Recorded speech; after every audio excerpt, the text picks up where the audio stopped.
Yo. Welcome in, man. Today is December the 26th, day after Christmas. Got a bunch of NBA on for today. We're going to jump right into it. Quick recap of yesterday. Not a good Christmas day for me as far as sports betting at all. Took a couple of favorites, and all the dogs ended up covering last night. All of the dogs ended up covering. Most of them even won outright. I was on Dallas minus the 5.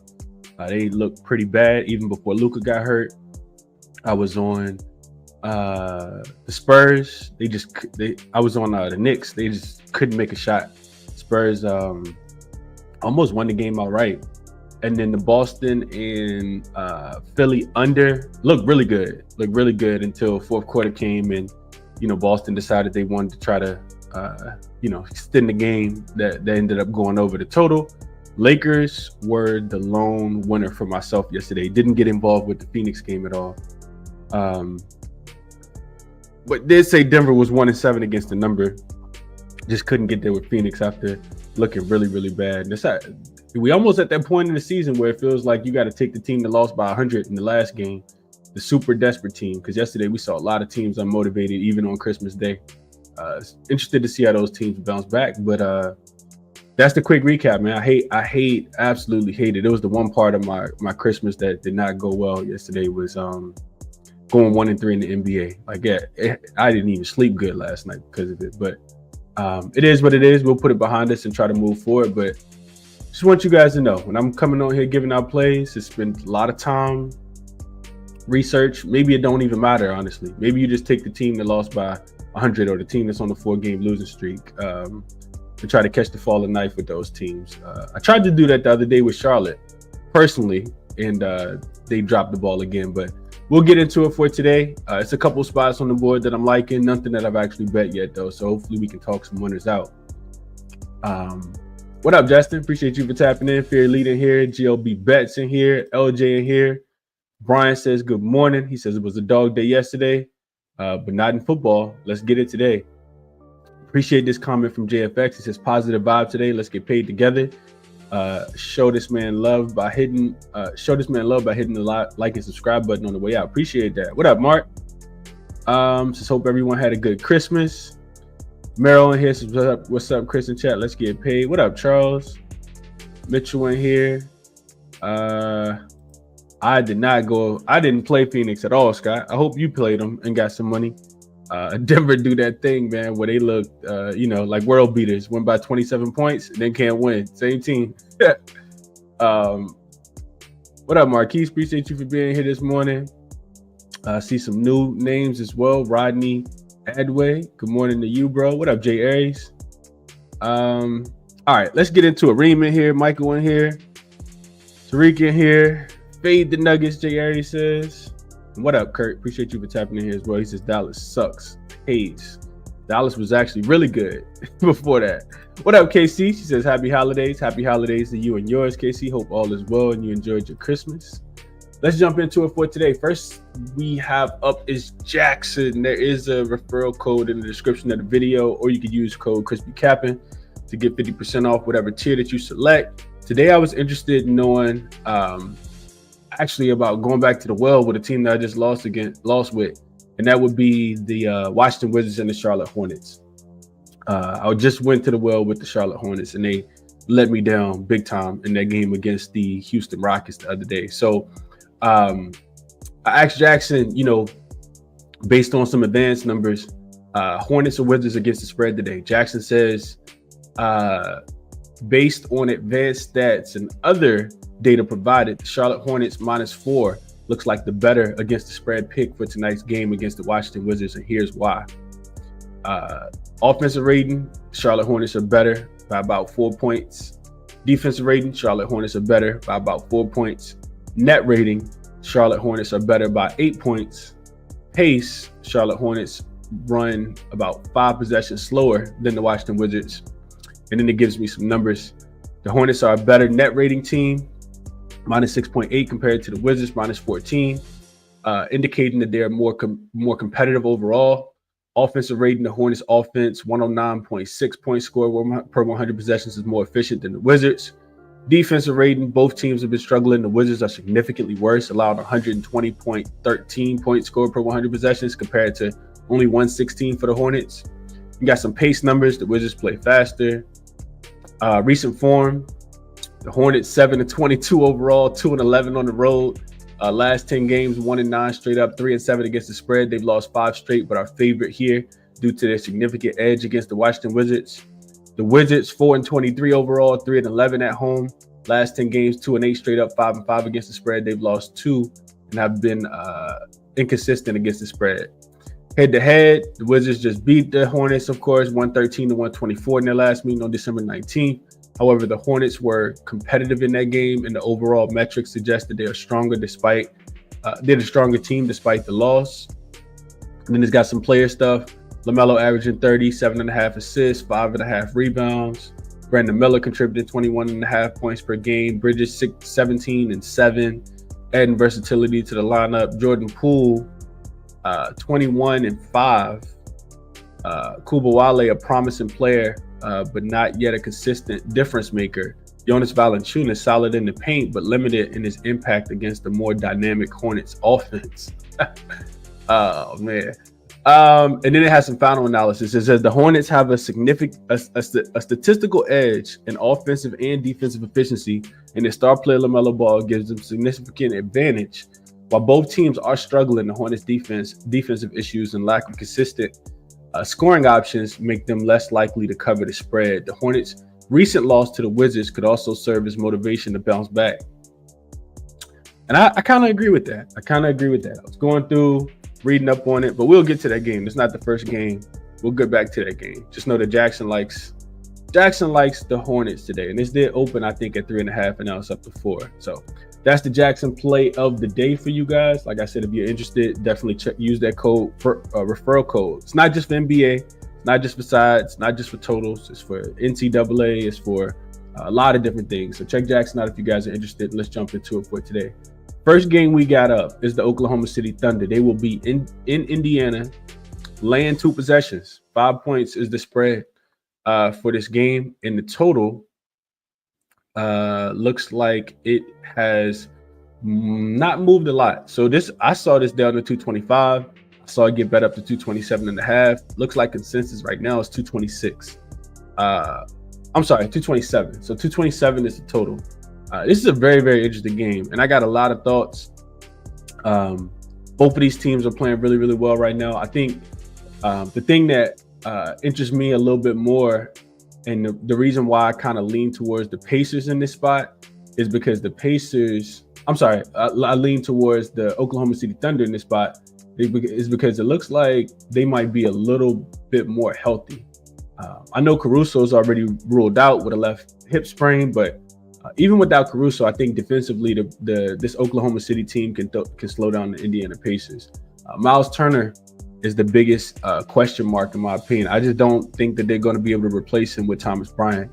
He is listed as questionable, not out yet, but it's a right oblique contusion for Miles Turner. So the injury report, in my opinion, favors OKC a little bit more. I kind of feel like Indiana needs everybody. They finally got Andrew Nembhard back, and that's been a world of difference for them, specifically on the defensive end. So getting into the matchup, you got a Pacers team that's played OKC really, really well recently. They've won 8 of the last 10 matchups. They've covered 7 out of 10. Beat them both times last season, outright as a 5.5 point dog in Oklahoma City, and they beat them by 14 as a 6.5 point favorite in Indiana as well. I'm sorry, that's what I said about the Pacers is what they've done recently. They have won 8 of their last 10 games and covered 7 of their last 10 spreads against OKC. I'm getting sidetracked here. So OKC this season is 7-2-1 against the number in their last 10 games. This is a really good team. Specifically on the road, they've been better than they've been at home. They've actually won and covered every single game since losing in the Cup game against the Milwaukee Bucks. And of course, we had them in that game. Won and covered every single game since losing that game. And the Pacers have also been good. They've won 5 straight. They've covered 5 straight, 4 straight unders. Defensively, like I said, they've been really good. This is their first game back home after a 3-game road trip, so not the greatest spot there. Fourth game 4 of their last 5 games have actually been played on the road. So they've been doing a lot of traveling. And the Pacers are also 7-2-1 to the under in their last 10 games overall. And it's the first leg of a back-to-back. They got the Celtics tomorrow. So a bigger game against the conference opponent tomorrow. It's hard to fade the Pacers right now, but I think this is the spot where I probably would. Here's another one of the reasons as far as narratives go. OKC, I was, reading up on the game. They did express some, I guess we would say feeling slighted a little bit. The Oklahoma City Thunder felt a little slighted because they felt like they should have been on the Christmas Day slate, and they were not. So that's something to play for. Of course, first game after Christmas, kind of you want to prove it to the league that you should have, been on the day before instead of today. So you got that going if you like OKC. And just looking at OKC, 9-4-1 against the spread on the road so far this season. That's actually the highest covering ATS rate of any team in the NBA. 69% of the games on the road so far they do cover. 9-4-1 against the spread. But the Pacers, they've been home dogs twice this season. Doesn't happen that often. They typically land points.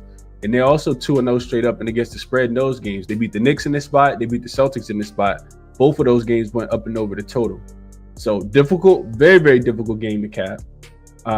2 really hot teams right now. Don't really want to bet against either, but if I had to, I think I'd lay this was at 4.5 last night because that's what I wrote in my notes. No bet, but lean OKC minus the 4.5 on FanDuel, and the under 227.5 would be my recommendations for the game.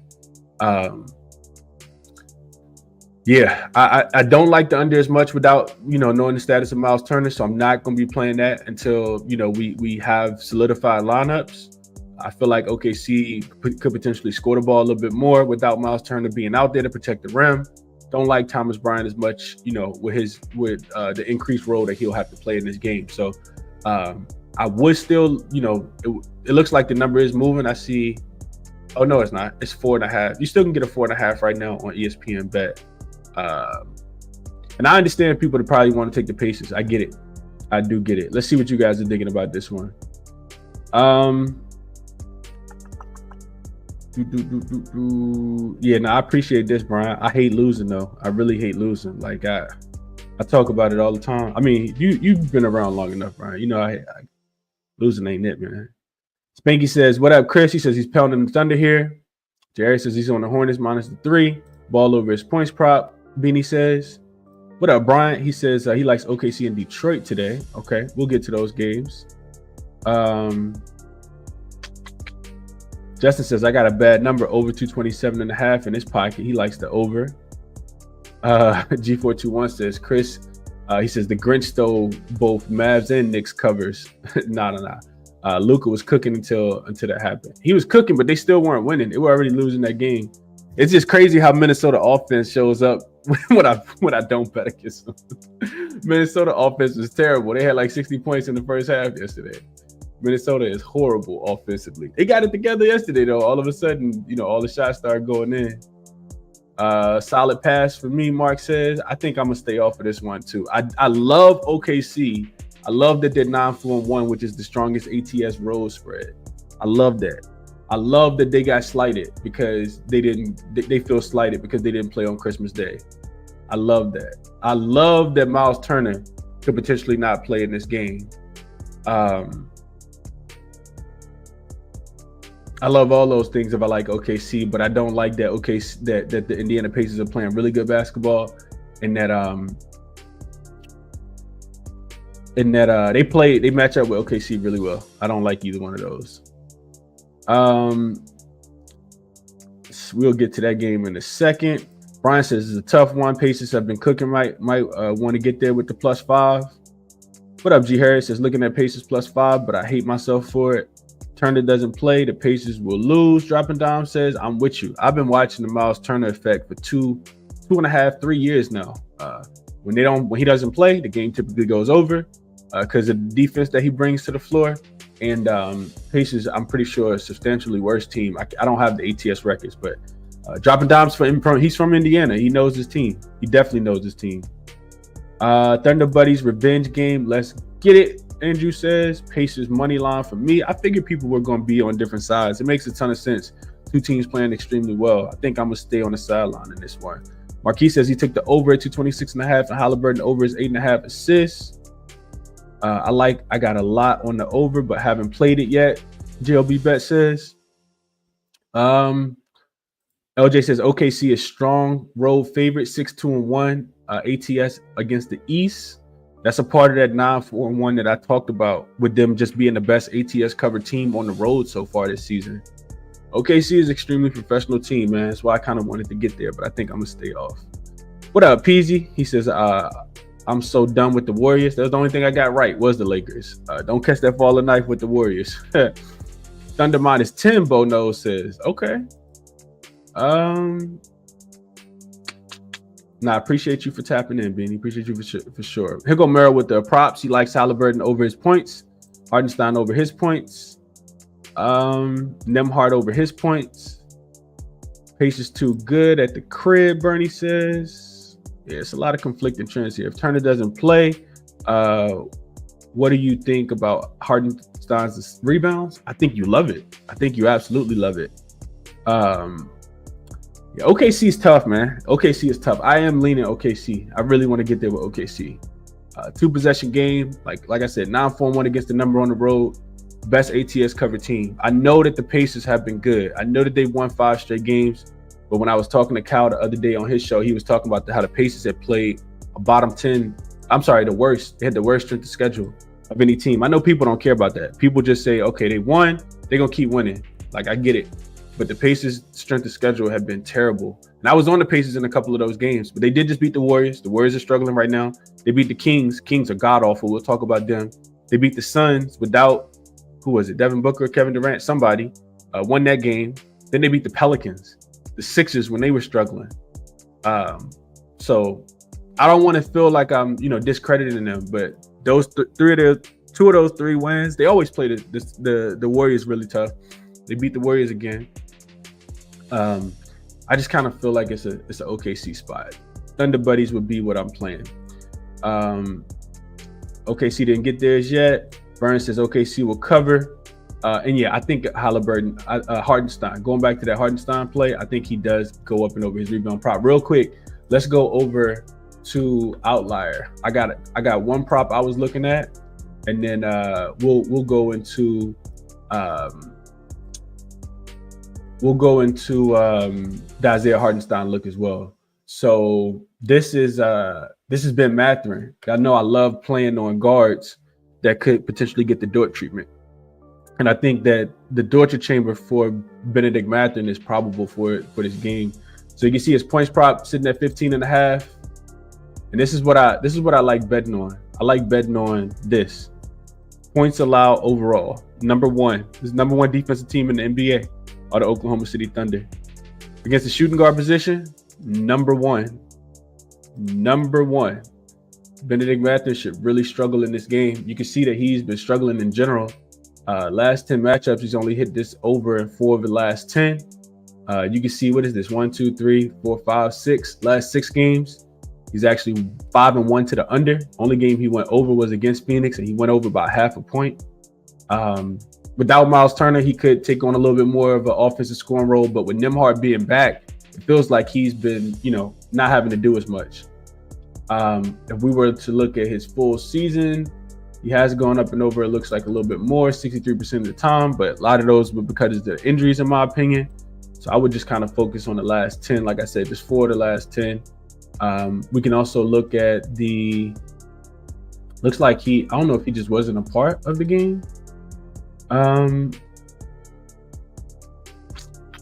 Yeah, 83% hit rate to the under last 6 games as well. And we don't have head-to-head split, so maybe he was injured in those games that he played last year. But this is the way that I would be looking. Just to get into a little bit more advanced numbers down here. Minutes are there. He's not fouling. You can see just 2.7. Only shooting 38% from the field over the last 10 games. Like he's getting up about 12 attempts per game, making 4. Terrible from the 3-point line, 21% last 10 games.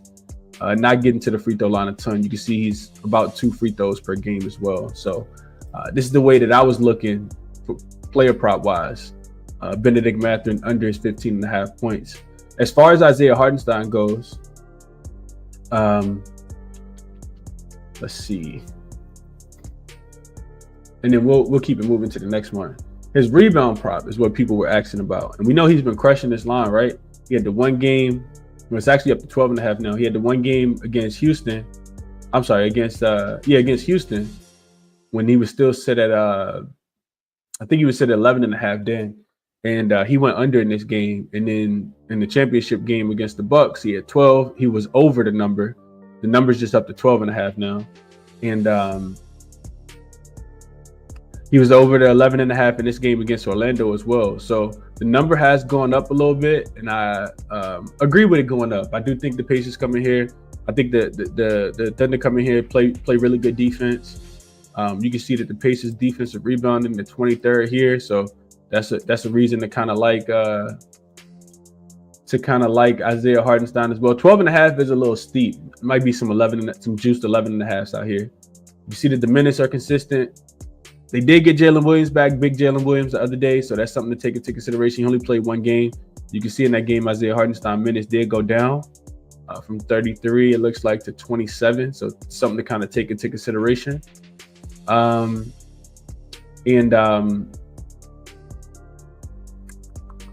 else? Oh, rebound chances. 33, 27, and 19 in his last 3 games. So you can see the rebound chances have absolutely been there. But if you need him to get 13 rebounds, that's a lot. You need him to get more than 19 rebound chances. Let's put it like that. So here, rebounds versus centers. You can see Pacers, bottom 10 team, giving up rebounds versus the center position. So something else to take into consideration.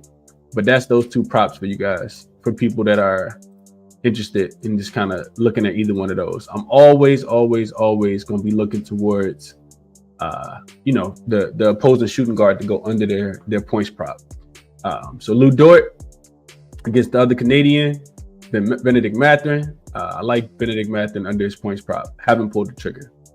All right, let's see what you guys are saying here. What up, Lightbearer? Appreciate you for tapping in.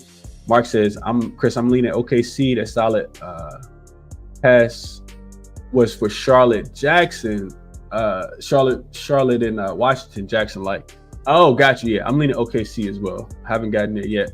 Justin says Hardenstein over his 25.5 points plus rebounds. OKC money line SGA plus 150 gonna be on my card.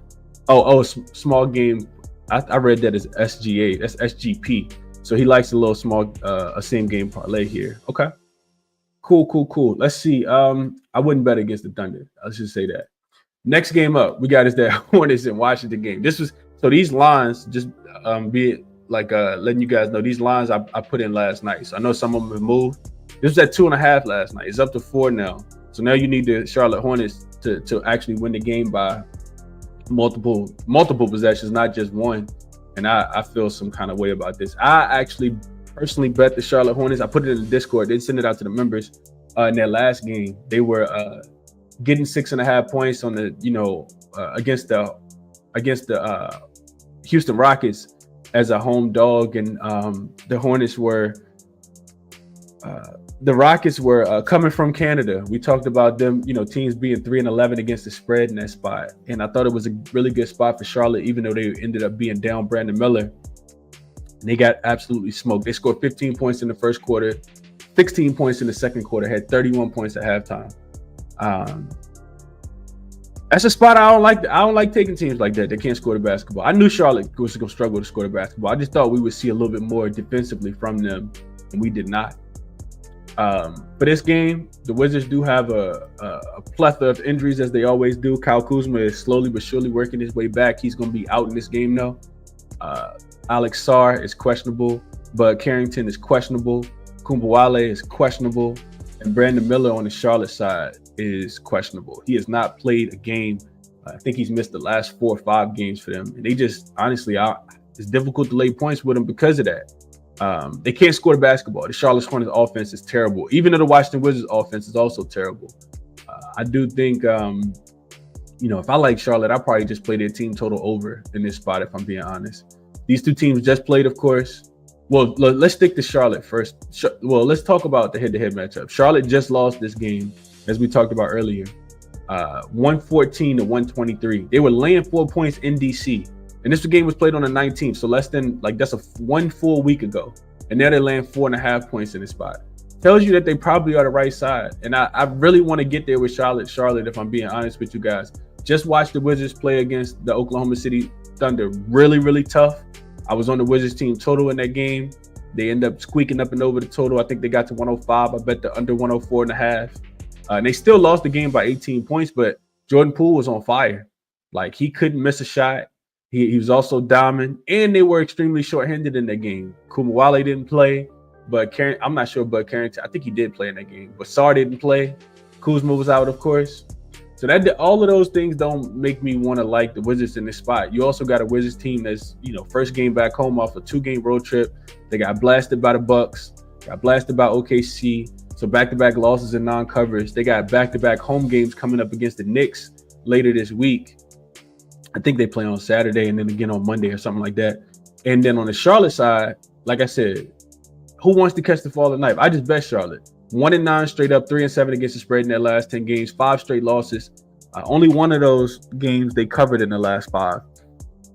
Really hard for them to get my money, man. I really think that they are the right side. I was I was reading up on, this kind of feels like playing the Minnesota Timberwolves. Now, granted, they're not as good as the Minnesota Timberwolves. This feels like playing those dogs, though, yesterday. Because the Wizards are terrible. We know that.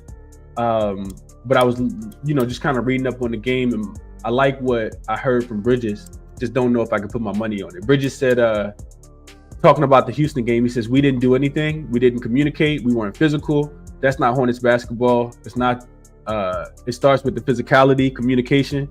We've got to be better defensively.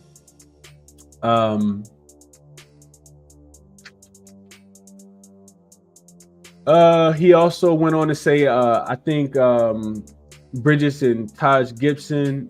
Oh, Mark Williams said, I think Bridges and Taj Gibson talking to us. I think both said what everybody was thinking. I think it just starts with us. We've got to be tougher. We got to play harder. Just do all the things it takes to win. Just got to have some pride out there. I think we just lack that tonight. And this is the problem that I always run into, is that I bet against the team when they're in a really good spot, because we know Houston had to travel from Canada the night before. And you would think that the Thunder, as a home dog off a bunch of losses, would be the right side in that game. Like I said, they got blasted. Same thing with Denver, right? Denver had just beat the Pelicans. Of course, we take the Suns. Suns lay an goose egg, best spot that you could be in, coming off an overtime game with no rest and having to travel. And you don't take them in that spot, and then they look. You take them in that spot when they should win, and they look absolutely terrible. Don't know if I'm gonna stick my hand back out to catch this falling knife, though. Don't know if I'm gonna be able to get there. I do think that the Charlotte Hornets are the right side in the game, though, but it won't be one that I'm putting my money on. The Hornets have been favorites twice this season. They're 0-2 against the spread in that spot. Games are going over, though, when they're favorite. 29 points, about 29 points on average when they are favorite. So this total is coming down, actually. This was 226.5. It's down to 224.5 on a couple books. Total kind of all over the place. So whatever it is that you guys are playing, best of luck, man. I don't think I'm going to be able to get involved on this one. But I do like the Hornets. Mark says, solid pass. Hornets are dead to me. I kind of feel the same way. But just when I don't bet them, will be the time that they get the job done. Brian says, Washington first quarter. After that, who knows? I actually think Charlotte comes out, plays with a little something here. It's gonna be interesting to see if Brandon Miller plays, though. He has not been playing, so we'll see. Andrew says hard pass. Brian says he was on Washington plus 6.5 in that last game. GLB Best says I got a Washington system. No play yet, though. Scott says don't bet on bad teams, Jackson. So the Wizards are good, Scott? So even when bad teams play, somebody got to cover the number. Neither one of them will get my money, though. Spanky says, I'm looking at fading most home teams today. They are more prone to partying on the holidays at home. I looked into that yesterday, Spanky. They actually played pretty well. The home teams did after the Christmas Day game. I don't think I wrote the trend down. But I think I agree with this as well. 1-800-GAMBLER game for sure. Maybe if one of these teams go down, maybe if the Hornets go down by 10, 15, they come out with something. But yeah, I'm with you, Bernie. Somebody got to win. Somebody do got to win. I don't think my money's going to be involved on this game. All right, let's keep it moving. Next game we got up, the Miami Heat and Orlando Magic. Another game where kind of feel like you want to catch the falling knife that is of the Miami Heat. So injury report here. We got Jimmy Butler listed as doubtful. He's been sick, is what they're calling it, and has not played in the last handful of games. I'd be surprised if he did play. Terry Rozier also listed as questionable with a knee injury. He did not play in the last game either. And Josh Richardson remains out for the Miami Heat as well. On the Orlando side, Gary Harris is listed as game time decision. Questionable with a hamstring injury. And Paulo Banchero and Franz Wagner, of course, are out. Mo Wagner, of course, is out as well. So this is a game, man, where I really wish I could get to a strong side. And I kind of want to get there with Orlando, but then I want to get there with Miami. So this goes back to just the game that happened a couple of days ago. Orlando has beaten Miami 2 times this season so far, both of the head-to-head matchups. Opening night, we were on Orlando. I think it was +2. They won the game outright in Miami, blasted the Miami Heat. Orlando was... Then the second game, of course, just happened on the 21st. Orlando... Miami actually was winning that game by 25 points. In Orlando, what do? They steam all the way back. They go from losing the game by 25, being down by 25 to winning the game by 7. They end up beating Miami 121-114 as a 2-point home favorite in that game. After the game, well, not even after the game, I think in the post-practice interview, Tyler Hero, I did read that he says that they owe him one after getting up by 25. Miami's not better than Orlando, in my opinion. I know Miami has, 14-13, but they just do that thing where, before beating the Brooklyn Nets, they had lost 3 straight games. One of them came against this Orlando Magic team. I think that Miami should have revenge on their mind. I know that Orlando is going to play harder than the Miami Heat are. I know that. That's just a fact. Miami doesn't, they don't care. Orlando cares about every single game that they play. And I'm not willing to bet against them at the crib. I know it's a super quick revenge spot for Miami. They should have won the last game. I get all that. Orlando's still going to play harder than them. That's just what they do. Back-to-back wins for the Orlando Magic with no Paolo and no Franz. They beat Boston and beat Miami. And they got the Knicks coming up again. First leg of a back-to-back with the Knicks coming back to town to play Orlando tomorrow. So you do got, the back-to-back spot. I with no Jimmy, no, potentially no Tyler Hero, no Terry Rozier. I don't know if Tyler Hero and Bam is enough to do it. The Miami Heat are just so inconsistent, man.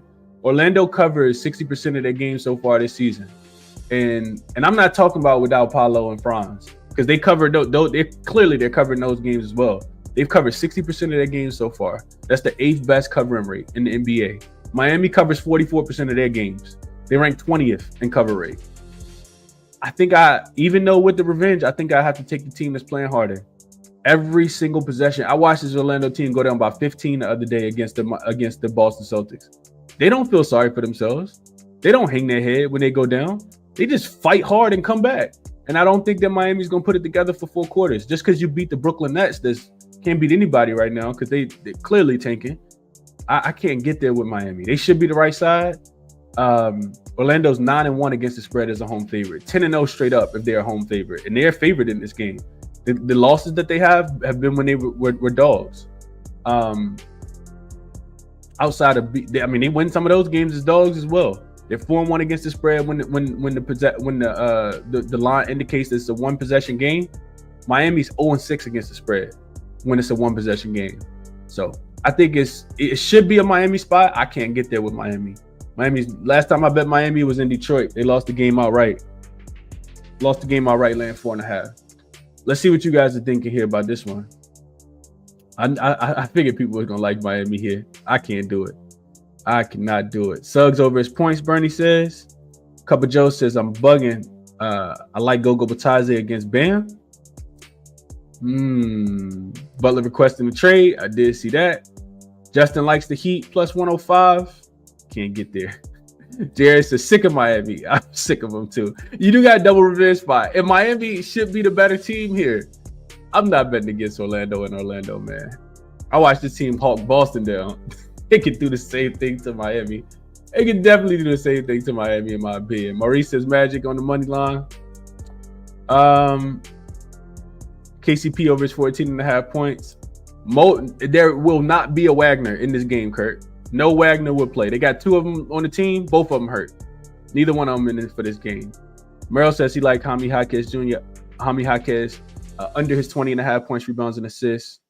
Mark says Orlando's 18-2 against the spread, 10-2 ATS is a home favorite. Miami 12-15 against the spread, 5-7 against the spread on the road. I know the way you looking, Mark. I'm looking the same way, man. I can't bet Miami. Miami should be the right side. I just can't get there. Merrill says he likes Tyler Hero, 5.5 rebounds, Bam over 17.5 points. They are deep, and they just play hard. I mean, you got De Silva, Gogo Batadze, KCP, Jalen Suggs, the Queen guy. I don't know if y'all been watching Orlando play, but the Queen guy be hooping. Like, that's what they do. They play hard. Kurt likes Orlando. J.R. says still be Orlando. Ken says, good morning, Chris and Cappers. I hope you guys had a great Christmas. Let's get all the Christmas money back today. I need it. Appreciate you, though, Ken. Miami's a weird team, man. They are dropping downs. They absolutely are. Sheen says, I'm on the Magic. I learned my lesson versus the Celtics. I'm not betting against Orlando at the crib. That's just it. Maybe against the Knicks in the next game. Knicks did just coming in. The Knicks also struggled in that game. Knicks were laying what? 4.5? I think they won the game by like 7. Orlando was just scrappy at the crib, man. Scrappy at the crib. Not going against Orlando. In Orlando, yeah, I wouldn't do it either, man. I would not do it. It'd be Orlando minus the 1.5 here. Have not played the game. Next one up, we got the Chicago Bulls and the Atlanta Hawks. Game we played in Atlanta. This is a game where I don't feel strongly about it at all, but we'll go through it. So we got Ayo DeSumo, Josh Giddey, both listed as questionable. Bogdanovich listed as questionable. Trae Young listed as questionable. That's a lot. If I had to guess, I would say Trae Young plays. He's still kind of, I guess that heel injury is kind of messing with him, but whenever he does play, he plays well. Like it's not like he's like going out there, getting half of the stats that he averaged. So we'll see. I feel like this game is too much injury implications in this game, in my opinion. Okongwu still remains out as well. We got a Bulls team that they have taken care of Atlanta twice already this season. They're 2-0 straight up and against the spread against the Hawks. Once in Atlanta, once in Chicago. Both games they won already. That first one was the 5th game in 7 nights for Atlanta. I remember that one. Second one was not. Chicago just won that one. Chicago all back-to-back losses. They lost to Boston by 25. They lost to the Bucks as well by a nice little margin. Back-to-back games where the Bulls actually didn't score 100 points. 3 straight unders for the Bulls as well. Offensively, they really struggled. And if I'm being honest with you guys, I haven't really been watching the Bulls. Last handful of games that they played, there's been so many games on, and the Bulls, I haven't bet on them, so I haven't really been super locked in on the Bulls, just being honest with you guys. Atlanta, I did watch them beat Minnesota the other day as 3-point dogs in that game, and they needed that win bad because before that, they were looking terrible. I don't think they had won a game. They got Trae Young back, and they were able to take it to Minnesota in that game as a home dog. This is the 3rd straight home game for them, which sets up well. They got another home game coming up against Miami next. But, as we always talk about with Atlanta, I'm not into laying this many points with Atlanta. 6.5? Not for my money. The Atlanta Hawks are 2-7 against the spread as a home favorite this season. The Hawks' opponents are 9-0 to the over on their team total if the Hawks are a favorite. So in games where the Hawks are a home favorite, their opponent has hit their team total every single game. And that includes the Pelicans when they played against the Pelicans a couple weeks back. And the Pelicans had one of the worst offenses in the NBA. I need some players to be in for the Bulls. I know it's a double revenge spot for Atlanta, but even if they win, I don't think it's going to be by 3 possessions. There's a lot to lay with the Hawks, in my opinion. lot to lay, especially with Trae Young being questionable, Bogdanovich being questionable as well. Those are two solid pieces in my opinion. Bulls coming off back-to-back losses. Like, I think it's Bulls or nothing in this spot, in my opinion. But too much stuff going on with the injury report here. Too much going on with the injury report. Also, I think the total goes under. I know I just talked about the Hawks team total. The opponents going 9-0 against their team total over. But I think it's an under spot. I had a couple trends, a couple systems. The strongest one being a 23-13 system on the under in this spot. I think 200. I had it at 243. This opened 247 as well yesterday. This total was super high. It's been bet down, and I agree with it coming down. I think it's a little bit more of an under game. The Bulls have been a sneaky defensive team as of late. Even in their losses, their defense has been a little bit better. The reason they've lost those games is because their offenses look so poorly. And I know that the Hawks, not the greatest defensive team, but I would only be looking towards the under in this spot. I think the Bulls could slow down Atlanta's offense as well. So it'd be under, even though these are fast-paced teams. Under 243 based on the system here. Let's see what you guys are thinking here. I could go back to this comment from Dropping Dimes. He says, Miami is a weird team, man. And I agree with that. I definitely agree with that, man. Let's see. She says Hawks cover if Trae plays. Jalen Johnson over his 26.5 points and assists for Merrill. That number keeps going up. Merrill said he still like it. Hard pass. Can't trust either of these teams. DeAndre Hunter over his 16.5 points. Double revenge for Atlanta here as well, but Atlanta as a home favorite, I don't like it. Chicago plus the points. Merrill says Vooch over his 1.5 threes. Brian says Vooch over his threes. Thank God for that reminder. She says he likes that for Vooch. Bulls still hooping under and Bulls plus 6.5 for G421, and that's what I'll be looking at as well. Real quick, let's jump into Outlier again. I don't know if I said this the first time I talked about it, but for people who are interested in checking out Outlier, you can get a 7-day free trial by just clicking on the link in the description of the video. So you guys don't have to pay for it. You can try it out for 7 days, and if you do like it, you can stay subscribed. Use the link in the description, get 7-day free trial. It'll pull up everything that I'm pulling up right now. So looking at Vucevic is what we're talking about. Three-pointers for Vooch. So we can go 3-pointers made. We can see a lot of green. He didn't hit a 3 against Boston, and he didn't hit one against Philly, but he's up and over in 80% of his last 10 games, up and over 1.5 threes. Looks like the best number. Well, this tells me minus 135 right now. Excuse me.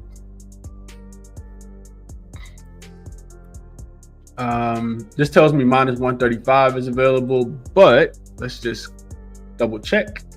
Yeah, minus 135 is the best number. ESPN Bet got a minus 135. FanDuel got a minus 135. You can, if you got, Bally Bet or Bet Rivers, you can get a minus 127. Minus 135 looks like it's about the consensus. I do see this already at minus 150 on Bet365. So that's why I always tell people to line shop. So Vooch is up and over. I mean, not a lot to handicap here. He's up and over in 8 of his last 10 games. You can go for the full season. You can see he's sitting 69% of the time. This is a hell of a play. 69% of the time, 20 of his 29 games so far, he's gone up and over the total. Up and over his hit 2 threes. You can go last 5. You can go head to head this season. These are the 2 games this season. He's hit 2 both. And then one thing I like to do is just looking at the value. The last 10 games, I got it on last 10 here. You come down, you can see some supporting stats. You can see he's playing almost 31.5 minutes. And you see his 3-point attempts, 5 threes. So if you just like math, if you don't got to like math, but if you just play numbers, right? And you say, okay, he's going to shoot 5 threes over the last 10 games. He's shooting 5.2. And he's going to shoot 44%. That says that this is a profitable angle here. Looking at Vooch up and over his 1.5 threes. If he's going to shoot 44% on 5 attempts, he's going to finish about 2.5 threes per game. So that makes this a really, really strong play here. Then we can go into some defensive stuff over here. We know that the Atlanta Hawks defense is the worst from the three-point line. We can see that here. No team worse against the three-point shot. Right there, clear as day.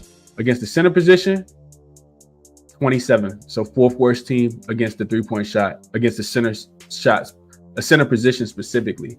That makes this a great play. So Vooch up and over his 1.5 threes. Something I hadn't thought about, but I will be writing that down now. Vooch over 1.5 made threes. It's a good bet, whether it loses or not. I mean, whether it wins or not. So could definitely get behind the Vooch love here. Vooch up and over his 1.5 threes. All right, let's jump back into it.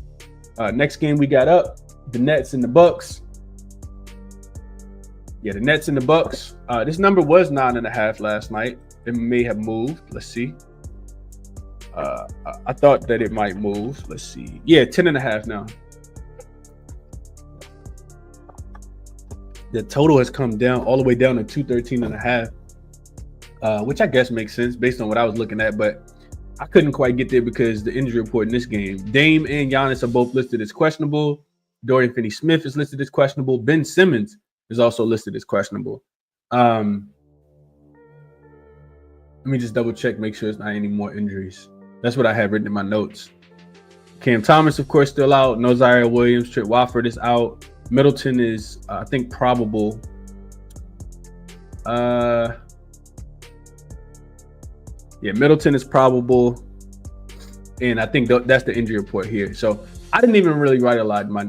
Honestly, I didn't write anything in my notes here. I looked at the game. I saw the injuries and said, you know what? This will be a game that I will not be participating in. I'll tell you guys some stuff about the game, though. Like that the Brooklyn Nets are, just free falling as quickly as they possibly can.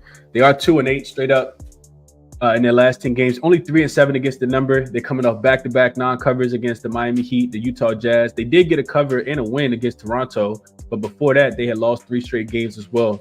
Offensively, they've really struggled to score the basketball. 95 points against the Miami Heat, 94 points against the Utah Jazz. So I guess it makes sense that this total is coming down. Also, when I talk about the Bucks, I'll talk a little bit about their defense and how they've been going under.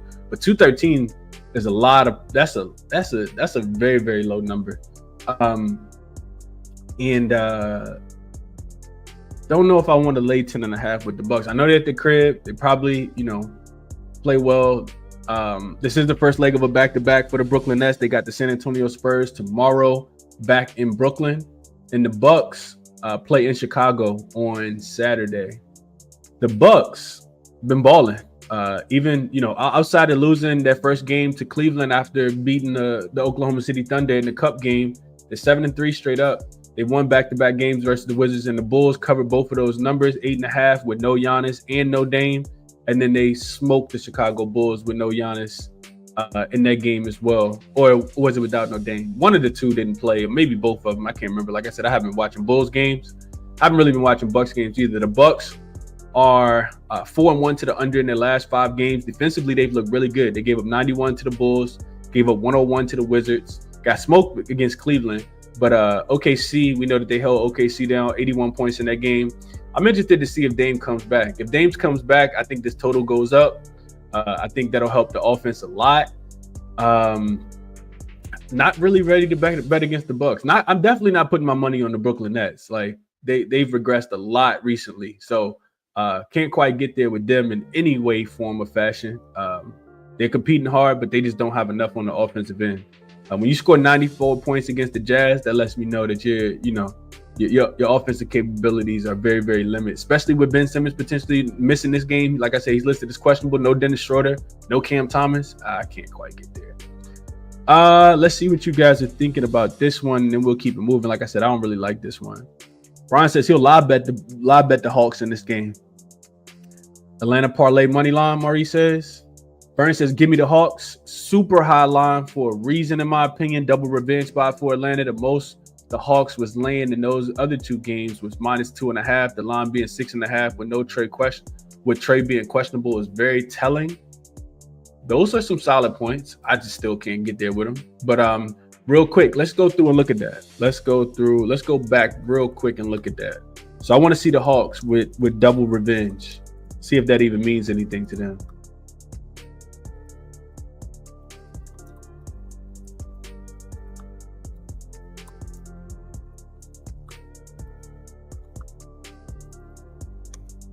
Last season, when the Hawks had double in-season revenge, they were 11-11 straight up, 12-10 against the spread. If they were a favorite, they were 5-5 straight up, 5-5 against the spread, won by an average of 1 point per game. That's since the start of last season.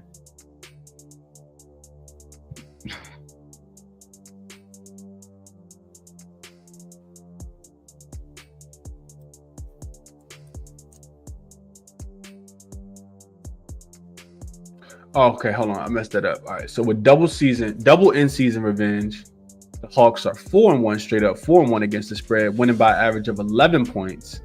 They've had that once this season, and that came against the Wizards because they did lose both of those games to the Wizards. They won that game by 12. They did go up and over the total, 129-117. So maybe Burns is on to something here. Still can't put him in my pocket here. We'll wait on the injury report. Probably won't play the game either way. Hunter been cashing his points and rebounds, Merrill says. Bulls team's total over on the road is an auto bet. They have been cashing, LJ, for sure. Justin says he put the Bucks in the Nets over 212.5 in his pocket. Dean says he got a -10. Bobby Portis over his 10.5 points from Merrill. Gary Trent over his 7.5 points. Marquis says he took the Nets team total under 100. They can't score. I did see it at like 101.5. I'm always a little hesitant to pull the trigger when it's that low. But like I said, they haven't gotten to 96 points in the last 2 games. Actually, haven't even gotten to 102 points in 4 straight games for the Brooklyn Nets. So I guess the total can't be but so high. 3 straight unders for them as well. Brian says the Bucks, I hate them. They always take my money. They've been winning lately. Every time I fade them, 10 points is a lot. They probably cover. So real quick, if we look at the Bucks so far this season, this is why I like interacting with the chat. We look at the Bucks as double-digit favorites. I feel like the Bucks never cover against the Nets for whatever reason. They played them twice. The Bucks have been double-digit favorites twice this season. Once against the Jazz, they beat the Jazz 123-100. The other time came against the Wizards. We were on the Wizards team total under in that game, and they were laying 14.5. They won the game by 10. So they are 1-1 against the spread. 1-1 straight up. I'm sorry, 1-1 against the spread as a double-digit favorite this season. Let's see. Bucks big here. Beanie says it could potentially get there. Atlanta wins but don't cover. Money line, if anything, Ken says. All right. Spanky says sometimes during the season you just make that easy bet, which is a fade of a certain team every game. This happens to be the Nets right now, in my opinion. So thinking that the Nets just don't get it done. And I could see that. But like I said, if Giannis gets ruled out in this game, if Dame gets ruled out, this number is going to drop. You'll get a much better line.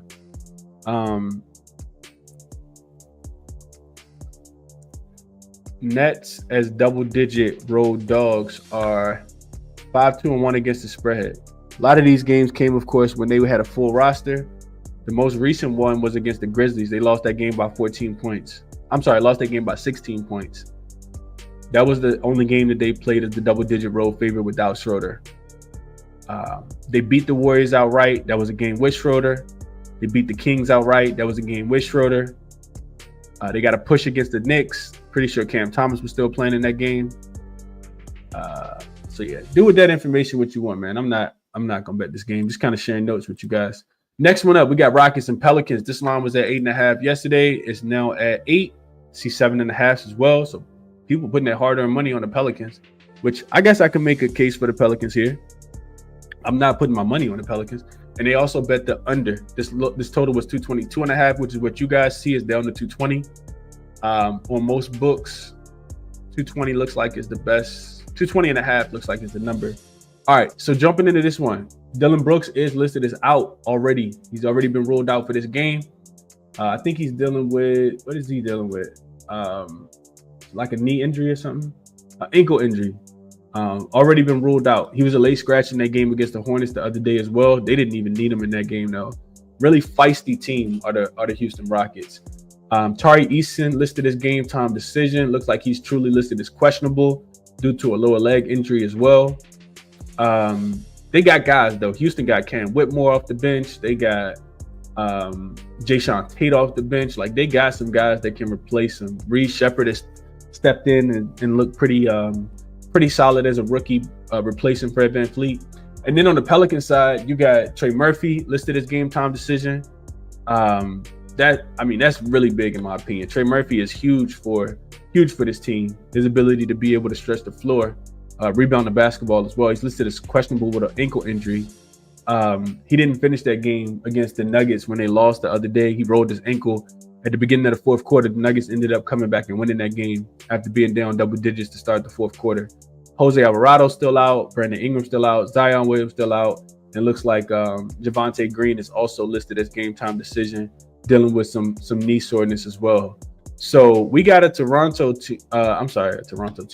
We got a Houston team that's been playing really good basketball. They didn't cover, of course, against the Toronto Raptors in Toronto, but they, even on the second leg of a back-to-back, got the job done against the Charlotte Hornets. Absolutely smoked the Charlotte Hornets, specifically in that first half. Ended up winning the game by 13 as a 6-point road favorite. They do got a big game coming up tomorrow. They got the Timberwolves coming into their arena, and that'll be their first game back home. Sets up well for a Timberwolves spot, probably an under spot as well, but that total will be super low. So they have played, this will be the last game of a 3-game road trip. They played 4 of their last 5 games on the road, with this game included as well, and look pretty good. 3 straight wins. They just beat the Pelicans, beat them by 20, right after losing in the Cup game against OKC. So 3 straight wins for them. They've covered 2 of the 3. And like I said, first leg of a back-to-back with the Timberwolves coming into town tomorrow. The Pelicans on the opposite hand, 3rd straight home game for them. Just abysmal team, man. 1-9 straight up, 4-6 against the spread. They did cover against Denver. End up, taking Denver to overtime, and they have not played a game since the 22nd. So they do have the rest advantage before the game. They actually got another home game tomorrow against the Memphis Grizzlies. The Grizzlies will come to town tomorrow. But like I said, they've lost 7 straight games. 9 of their last 10 games they've actually lost as well. So do they cover 8, 7.5? I don't know, if I'm being honest with you guys. The Pelicans can be feisty at the crib. That's one thing I will tell you. When I was looking at the numbers for this game yesterday, I was thinking to myself, like, I think this is another one that I'm going to kind of sit out. They do got revenge, but in my opinion, you need Trey Murphy. The Rockets also could just absolutely lock this team up. When we talked about liking Houston last week, they were at home, of course. I talked about liking them -9, 9.5, and then I saw Sengun pop up on the injury report, and I pumped the brakes, but I ended up betting Houston -5 in the first half specifically, and that was because, in my opinion, Houston had a significant rebounding advantage. So I said that even if they miss their shots, they'll get their own rebounds, and that's what we saw in that game. I kind of still feel the same way. I don't want to lay 8 points with the Pelicans on the road though. I want to get to the Thunder. Not the Thunder, the Pelicans as a home dog, because this is a role where they've been much better as a home dog, specifically in the first half. And I'll put some numbers to that in just a second. Going over the MoneyBaller. 10-2 in the first half are the Pelicans against the number. So they do cover in the first half. 7-5 against the spread in the first half is for the full game as a home dog as well. And the Rockets, 5-4 now, first half and full game against the number as a road favorite. So trends say that Pelicans should be able to keep the game close, specifically early. I think I'm gonna sit on the sideline in this one. I don't like trusting the Pelicans, if I'm being honest with you guys. Let's see what you guys are thinking about this one, because I don't have strong opinions at all. Burns says Pelicans are so bad, even when it's a good spot for them, they still don't cover.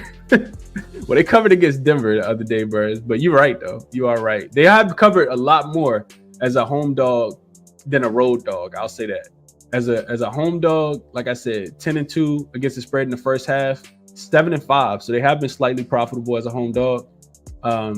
As a road dog, 3-9 straight, 3-9 first half and full game. So typically, if you want to fade him, it's on the road. But I can't back him here without Trey Murphy. I kind of feel like they need everybody, in my opinion.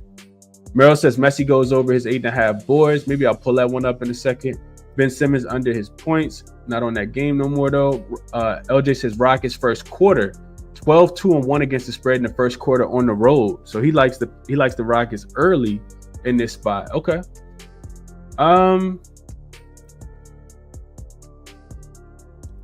Dropping down says Ben Simmons under his 2.5 point. No way his points listed that low, is it? Merrill says Jabari Smith Jr. up and over his 1.5 threes is right there with Vooch, Chris. Okay, I'll look at both of these real quick. 1780 Quad. I'm gonna read that, man. Merrill says DeJounte Murray over his 11.5 rebounds and assists here. Pelicans money line, Jamel says. Okay, DeJounte Murray over 7.5 assists for PZ2. New Orleans first half plus the 5 for Ken. I need Trey Murphy in, but I can see them, coming out with something early. And then, the Rockets, I've seen the Rockets struggle with Toronto recently, in the first half, losing the game outright. As I think they were laying 4.5, 5 points in the first half, and that game was losing the game by 5 or 6. User says Rockets ain't playing around this season. Spanky says, Chris, the Rockets are second in the NBA against the spread in the first half. Can you name the number 1 team? ATS first half. I can't name that team. Who is it? Who's the best first half team in the NBA? The Grizzlies? Probably the Grizzlies, right? Yeah, let's go Grizzlies. It's easy. It's Grizzlies. I was tripping. Dean says, man, under 222. Once the G League Pelicans bench gets subbed in, you're looking at the first, at least 1 quarter, maybe 2 quarters where the Pelicans score less than 20 points. I could get there with that. I think the total drop I would agree with. This was at 222.5. It's down to 220.5. So I could definitely probably get there with that. You just need the Pelicans to play a little bit defense, and they have been playing a little bit more defense on the at home than they have on the road. Grizzlies. Yep, it's the Grizzlies. Yeah, we knew it was the Grizzlies for sure. Grizzlies got us paid the other day. Even though they lost the game against the Clippers, they still covered that first half. We was on them in that spot. All right, let's go look at what Merrill talked about real quick. Let's go look at Misi rebounds. And then it was one more that he mentioned I wanted to check out as well.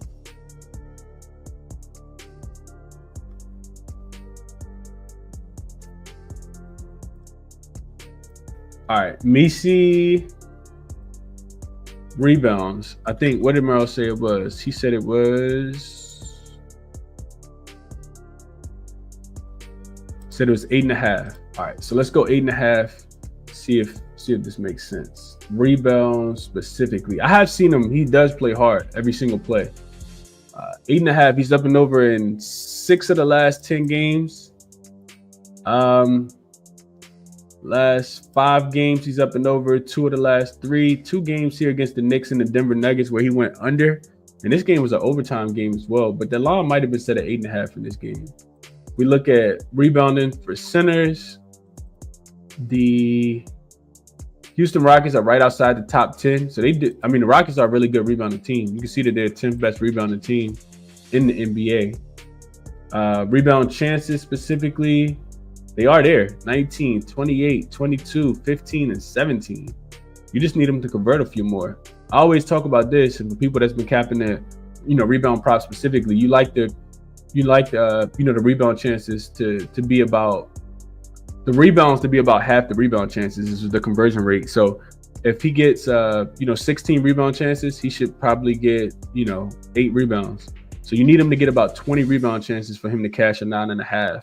Looks like he's only gotten 20 in 2 of his last 5 games. If we go last 10, and I know that this number is probably moved, but that'd be one reason why I probably stay off. Don't let me talk you off, Merrill. Looks like the 20 rebound chances are 2, 4. Looks like it's just 4. So you need him to pull them down. The Rockets got some really good rebounders. Thompson off the bench. Jabari Smith Jr. is a great rebounder. Sengun is an excellent rebounder. Don't know if I like Misi at 9.5 as much. But don't let me talk you off. Don't let me talk you off at all. And the other one was Jabari Smith Jr., his 3-point prop. So let's look at that real quick.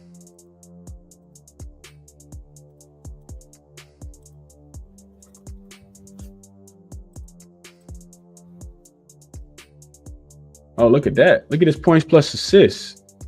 70% last 10 games for Jabari Smith Jr. You can get 13.5 right now, minus 120. And look at this. Defense versus position. Points allowed. You see that the Pelicans are the 6th worst defense. They give up the 6th most points. They allow the 2nd most assists. Sets up well for Jabari Smith Jr. Look at the power forward position. 29th and 27th. That is excellent. Jabari Smith Jr. I'm actually going to write this down. His points plus assists. Probably just his points. He ain't even getting no assists. 3, 5, 0, and 2. What is his points by himself? There we go. 1, 2, 3, 4, 5. 5 straight overs. All green for Jabari Smith Jr. Up and over 13.5 points. I like it.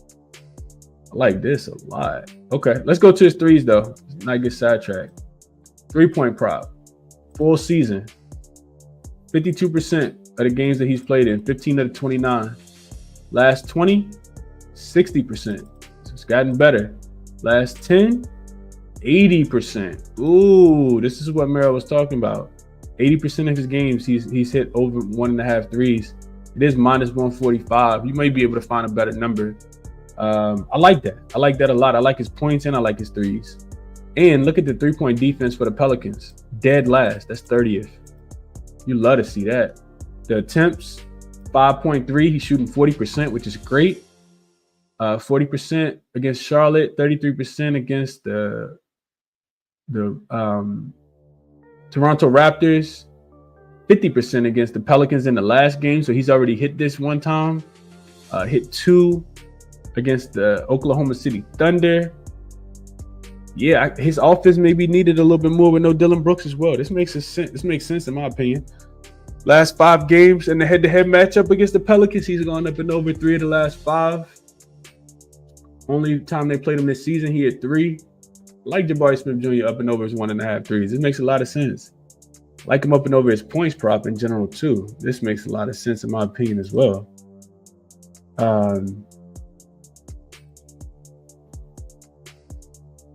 Yeah, looking at some Jabari Smith Jr. for people that are interested here. I like that.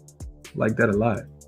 I'm gonna add Jabari Smith points to my short list.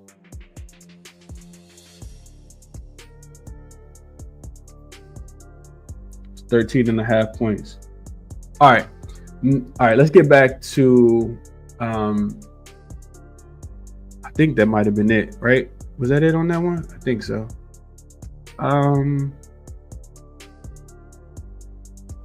Appreciate you, Thomas. Let's see. Let's go to the next game. We got. It's definitely more games. Real quick. I think it's like what, 2 or 3 more games?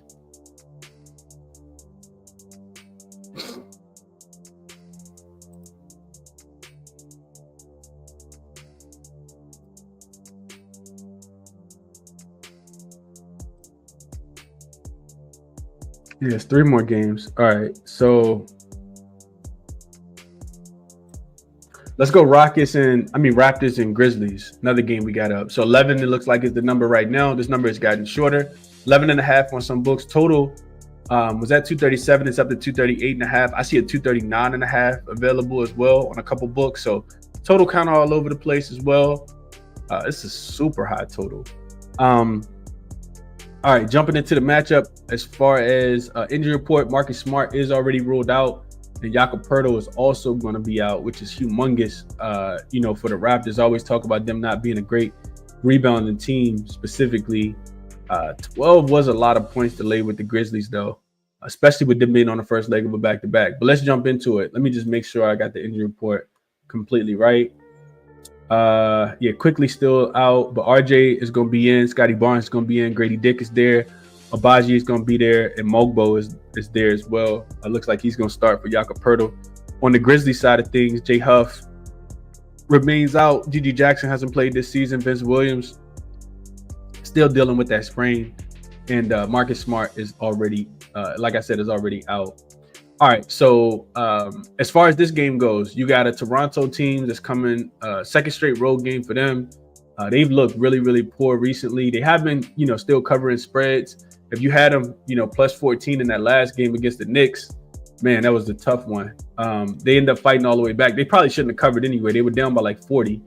They did fight tooth and nail to get back into that game. Ended up losing outright to the Knicks by 14 points. And I think they ended up getting bet down to 13 and a half. So depending on where you got the number, you got to push, or you ended up losing.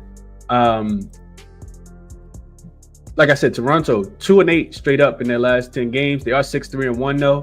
They have been covering numbers. Didn't cover against the Knicks.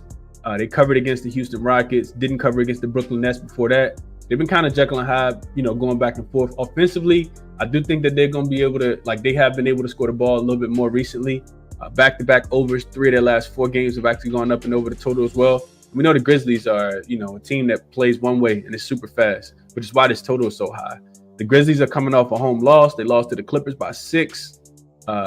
Lost to the Clippers by 4, while they was laying 6 as a home point favorite. And it's the first leg of a back-to-back with the Pelicans, with them going to New Orleans to play against the Pelicans tomorrow. Even still, they are 7-3 straight up in against the spread in their last 10 games. The Pelicans have been, the Memphis Grizzlies have been hooping. Do we think that they win the game by double digits though? Not quite sure how much they want to win this one by double digits. They probably got a really bad taste in their mouth after losing to the Clippers the other day. But I still feel like this could be a tad bit too many points in my opinion. It feels like to me that the Grizzlies' best defense is their 3-point defense. Toronto Raptors don't shoot a ton of threes. They're going to try to get downhill, attack the paint. RJ Barrett, Scotty Barnes. I think the Grizzlies' interior defense is one of the reasons they lost the game in the last game against the Clippers, in my opinion. So I'll probably be looking a little bit more towards taking the points in this game versus laying such a big number. The Raptors as a double-digit dog are 4-4-1 against the spread, so right about 50%. The Grizzlies as a home favorite, as a favorite of 10 or more, are 3-2 against the spread. They've covered 60% of those 5 games so far this season. As a home favorite, we talk about this all the time. The Grizzlies are 11-4 against the number. They typically play really well. The reason I pump the brakes here is the Raptors typically come out with something early. They're 8-5-1 against the spread as a road dog this season as well. So this is 2 conflicting trends, enough for me to stay on the sideline, especially with it being a big number. The Grizzlies didn't have to travel at all because they lost to the Clippers. So they were at home, probably having a good old time with their family and friends. And like I said, I do think 12 was too many points. So it'd be Raptors plus the points, in my opinion, here, especially with the Grizzlies having the Pelicans on deck for tomorrow. Let's see what you guys are thinking about this one.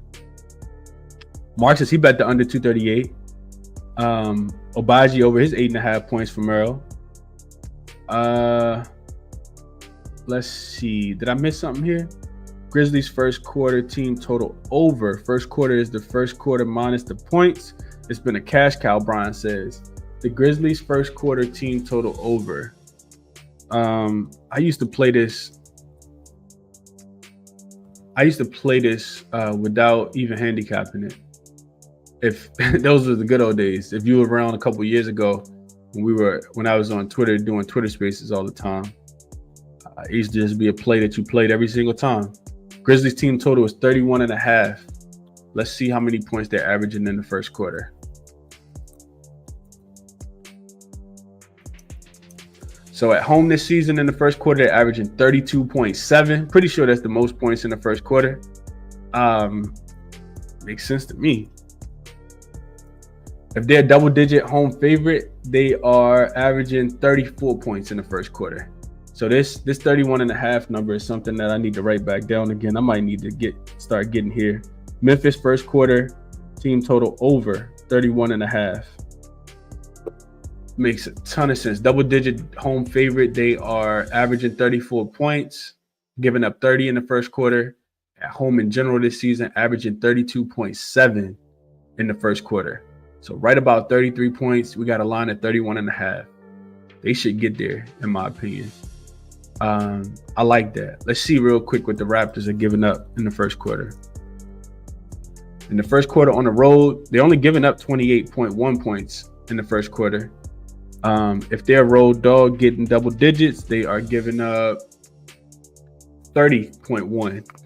So, like I said, the Raptors have been scrappy in the first quarter and in the first half, man. One of the reasons I don't really like Memphis in the first half today. They are coming off a loss, but I don't really like them as much here. Appreciate you, Brian, for shouting this out. Let's see. 1780 Guap says, speaking as a Grizzlies fan, take Grizzlies first half. 6-3 after coming off a loss, especially at home. They play a little more enthused. And I do agree with them coming off a loss, that it makes a little bit more sense.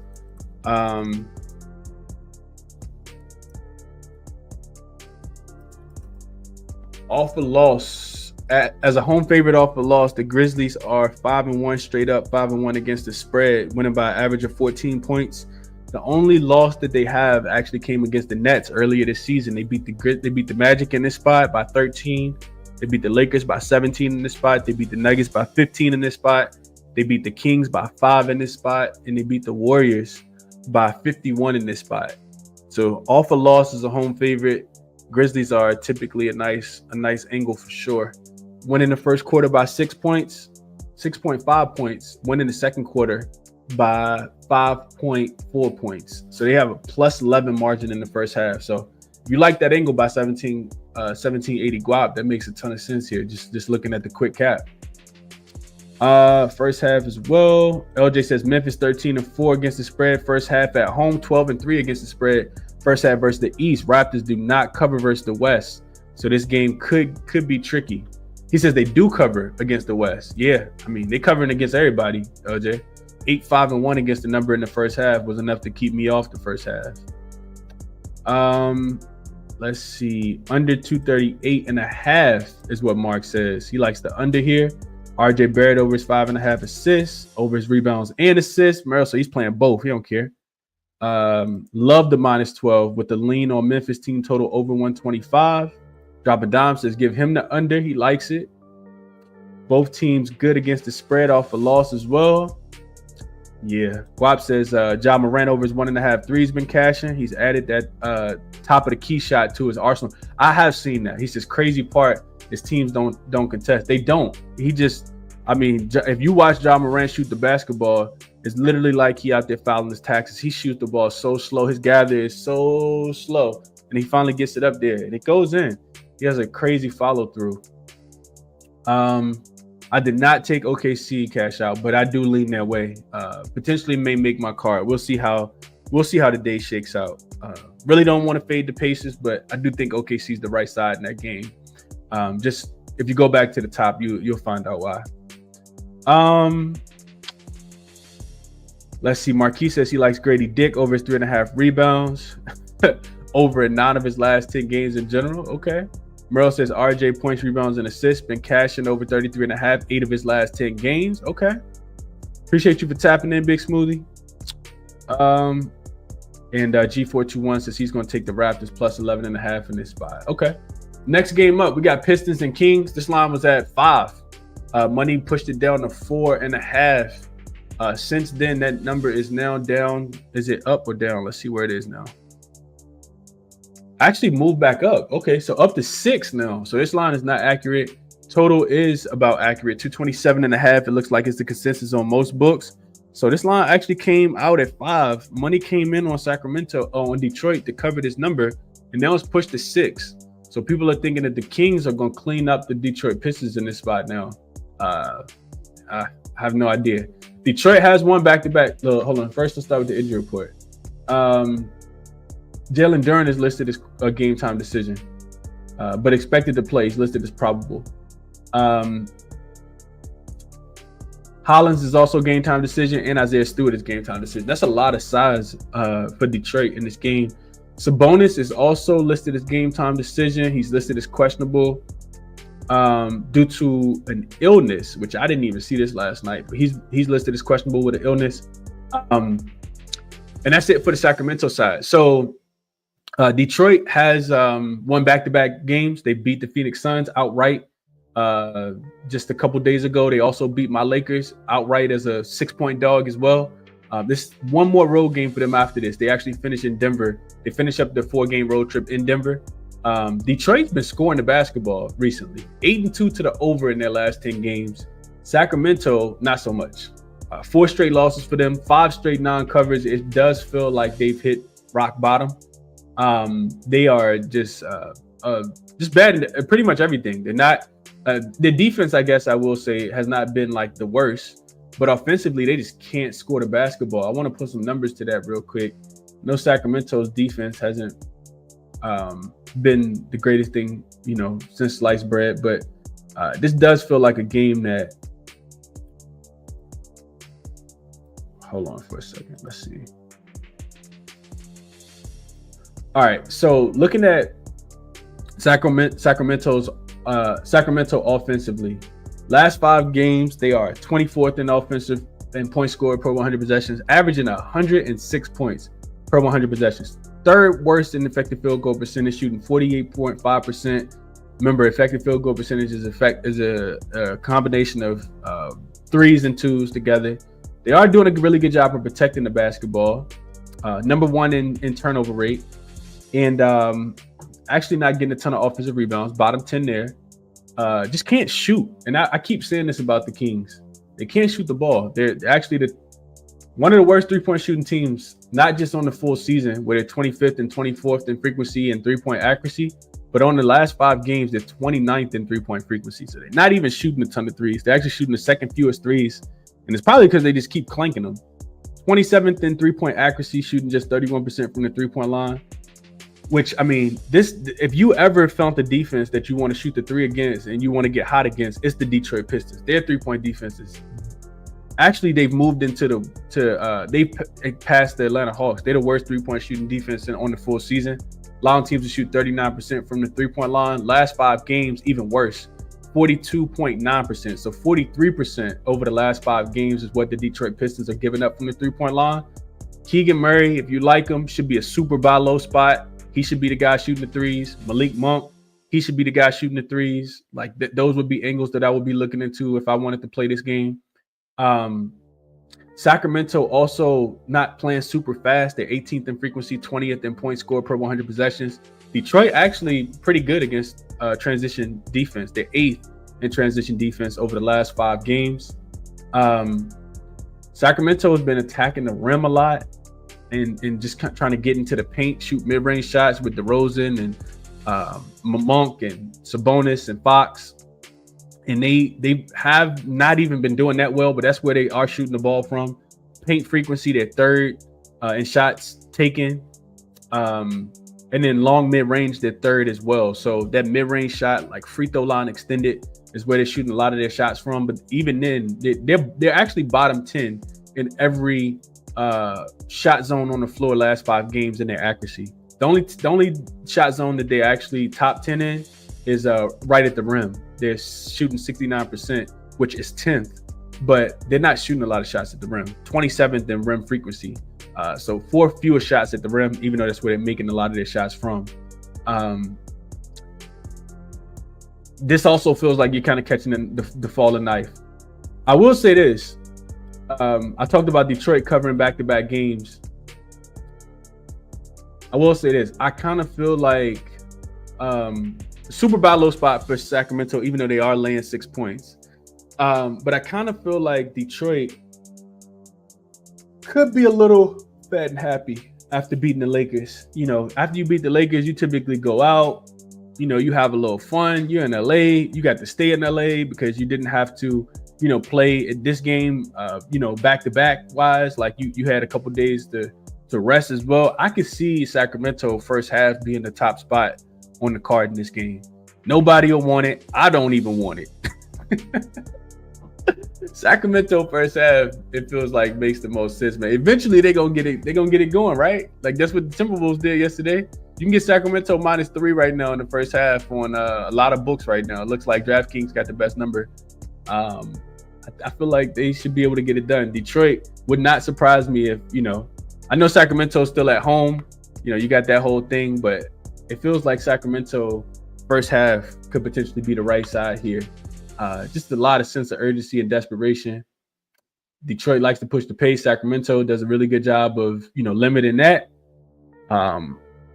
Let's go to, matter of fact, I'm gonna share this with you guys so you can see it too. Let's go to TheMoneyBaller real quick. Let's go to MoneyBaller. Let's go.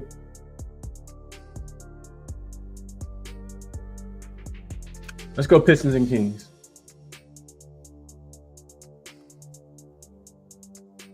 Neither one of these teams play again. You can see Detroit plays Denver in Denver, and you can see that the Kings got the Lakers coming up, and the Lakers will be at home, but that game won't be until Saturday. So,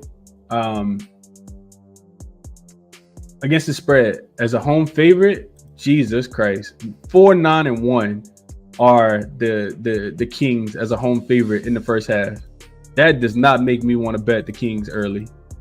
That's enough to hold me right there. That is terrible. Whereas the Pistons in the first half, 7-6 against the spread as a road dog, 15-15 straight up. Kings are horrible. But I bet you if I bet against them, they'll win the game. Win the game by 15. What else we got here? Over under stuff. Nothing really lighting up super red here. ATS range. Kings, god awful. 2-10 against the spread when they land between 2.5 points and 5 points. And this is MoneyBaller. There's a 50% promo code if you guys want to use the link in the description to check out MoneyBaller too. I forgot to mention that. As a dog of 2.5 points to 7 points, you can see here the Pistons 6-3 against the spread. They've covered 66% of the time.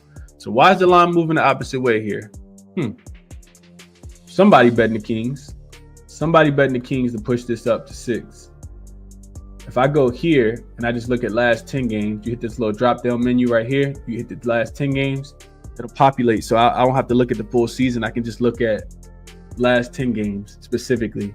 You can see that the Kings have been a home favorite 7 times in their last 10 games. They're 2-5 against the spread.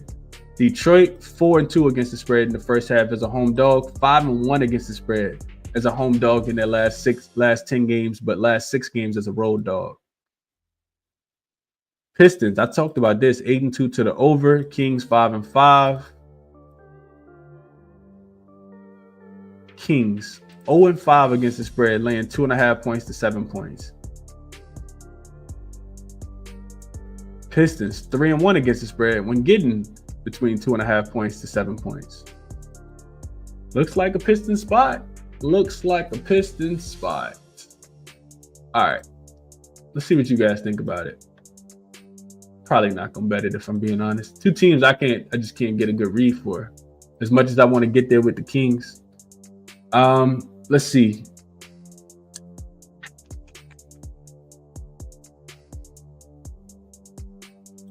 I agree with this cash out. He says the bonus not being there is gonna leave the paint wide open.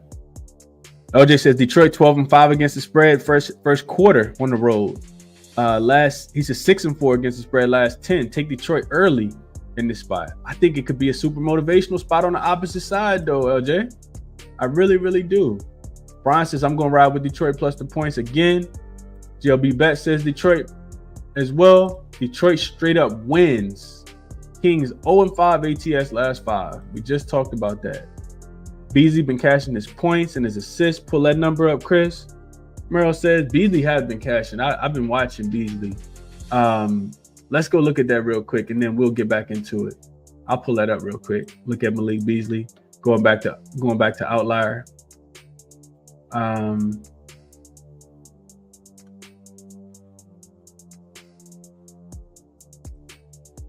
Malik Beasley.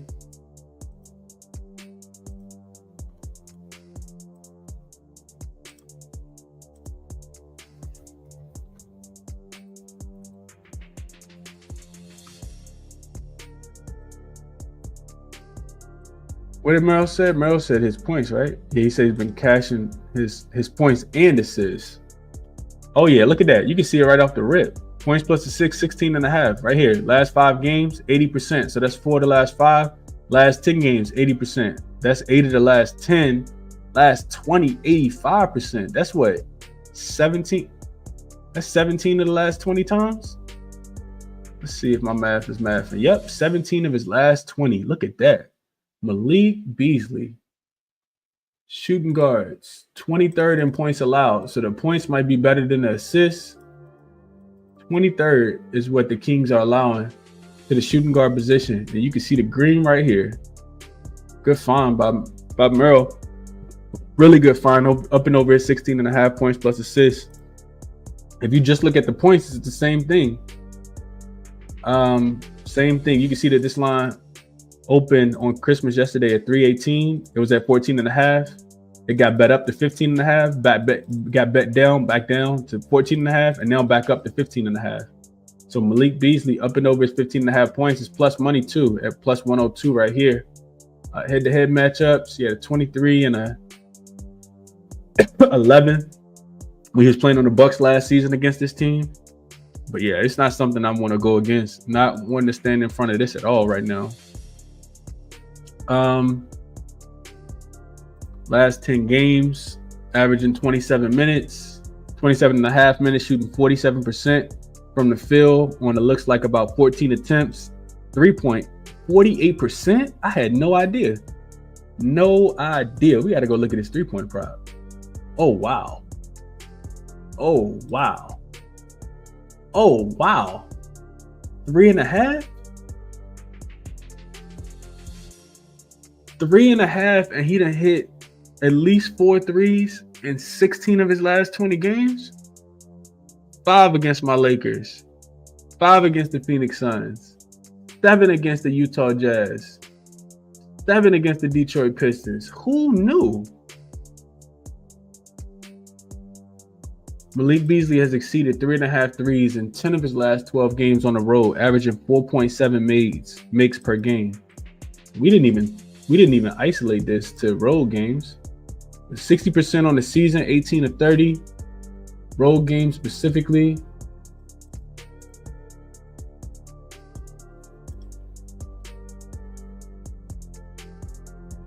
%, 11 of 17. Last 10 road games, 8 of his last 10. 22nd in three-pointers allowed to the shooting guard position of the Sacramento Kings. It's a really good look. Really good look. Shooting 49% from the three-point line. That's insane. Malik Beasley might be the hottest shooter in the NBA. I had no idea. Shout out to Merrill for pointing this out.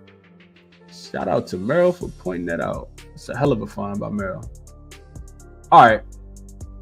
What else y'all saying about this one? Took Ivy over his points. Like Detroit, you think the line goes up? I don't think the line goes up anymore. I'm surprised. Who's betting on the Kings? Who's betting on the Kings to push this to 6.5 on draft on ESPN bet? I think you also got to wait on the Sabonis news. Like, Sabonis gets ruled out, this line's gonna come down. He gets ruled in. I doubt it touches 7, but what do I know? Tim Hardaway over his 1.5 threes. Tim Hardaway on the shelf for me. I can't bet on Tim Hardaway. He's the reason I can't bet on Cade Assist. Cade Assist been going crazy. Not when Tim Hardaway Jr. shooting the ball. Not when I bet on Cade Assist. Spanky says this is a spot the books are telling us is a king spot. I agree. I do agree with that. Spanky. He says, I haven't covered in 5 games. My biggest bet so far this NBA season. Biggest coaching edge as well. I don't know about the biggest coaching edge. I think you can only coach for so much. I like Mike Brown as a coach. Liked him in Cleveland, liked him in Golden State, helping out Steve Kerr. I don't think it's a coaching thing at all. I think it's a players thing. Just can't make shots. We'll see. Benny says Detroit here. Brian says they used to beating the Lakers though. They not used to beating the Lakers. They just beat them twice this season though. I say that. He says Beasley combined 20 plus is minus 105. Dude heating up and helping the Pistons win. Yeah.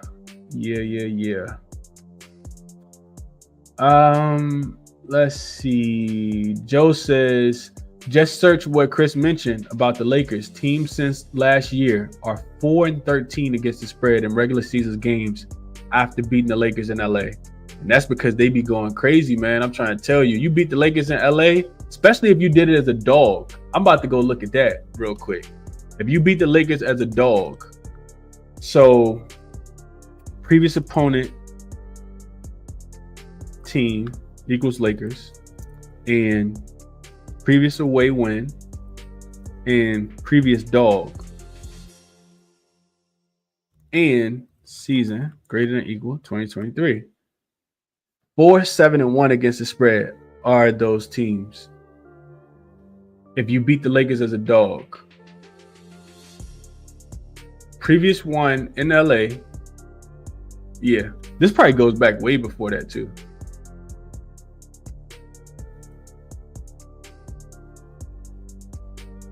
One, two, three, four, five, six. 1-6 in the last 7 games are teams.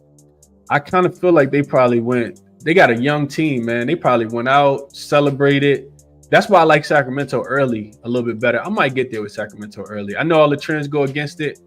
That -3 makes a lot of sense to me. And it's actually moving to 3.5 right now, too. This game don't even start until 10 o'clock tonight. But it's moving. Only 3 available right now. It was just at 3. Now it's moving to 3.5. The only 3 available right now is bet 365. I might have to go against the grain here, man. Take Sacramento first half -3, thinking that they come out with something early. This is the line moving? Nah, it's still at 6. I may have to do that. The way I'm betting ain't working right now anyway. I'm down right now. Kings too top heavy. Pistons have been a better bench. I need Sabonis in though. Do need Sabonis in. Let's see. Can't go through all these comments, but I appreciate you guys for mentioning them. Dean says that during and Sabonis a game time decision. We mentioned that. No Sabonis, Cade, points, rebounds, and assists. Detroit for Tasha. Detroit team total over. Public will be on Sacramento, Hornet says. Why though? Why would the public be on Sacramento if Detroit's the hotter team right now? Sacramento 0-5 against the spread in their last 5. I don't think so. I disagree with that. Kings money line. You probably putting it in a parlay. It's not the parlay show, but okay. Sounds like Beasley is the top player. LJ says, yeah, I love the Beasley stuff. Going against the grain works because I know it works, Burns. I know it works. I've been watching the Kings though, man. They look broken. But they have, had a few days off. Haven't played since they lost to the Indiana Pacers. We did, fade them correctly in that spot. They've had a lot of time to look themselves into the mirror, look into the mirror, kind of figure things out, spend some time with family. I'm playing it. We'll make it an official play. I'm gonna actually play it right now. I don't even care if Sabonis don't play. I'm gonna play it right now. That way I'm not just sitting around waiting all day. 3 right now is available only on bet 365. 3.5. The number moved to 3.5 everywhere else. 3 is -115 on bet 365. I'll take Sacramento. I'll take them early. I'm not taking them for the full game. I'll take them though. I'm gonna bet it right now. 1 unit. Sacramento. Did not think I was gonna be doing this on the show today.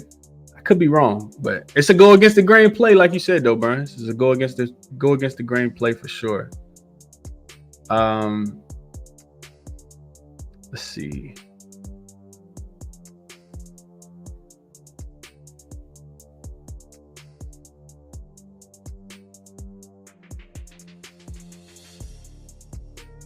All right, Sacramento first half -3. Desperation spot if you ever seen one, man. You could say it's DeMar's fault. I don't think so though. DeMar has looked like a shell of themselves. Pace slowed down completely. Yeah, they are playing super slow. Let's move over to the last game. We got one more, right? Jazz and Blazers. Won't be on this game long, but I do kind of feel like, where's this line going to now? It's actually it's the first half. That's another game where I kind of like something early. The number was at 3 last night. It's come down.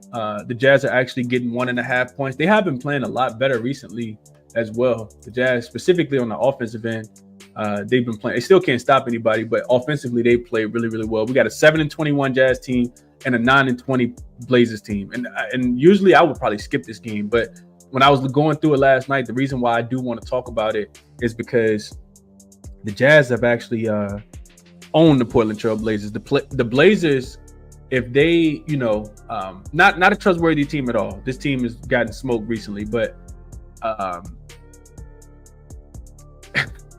they kind of, I feel like they could potentially have this one circle. The Blazers are only going to win a handful of games. 9-20 on the season.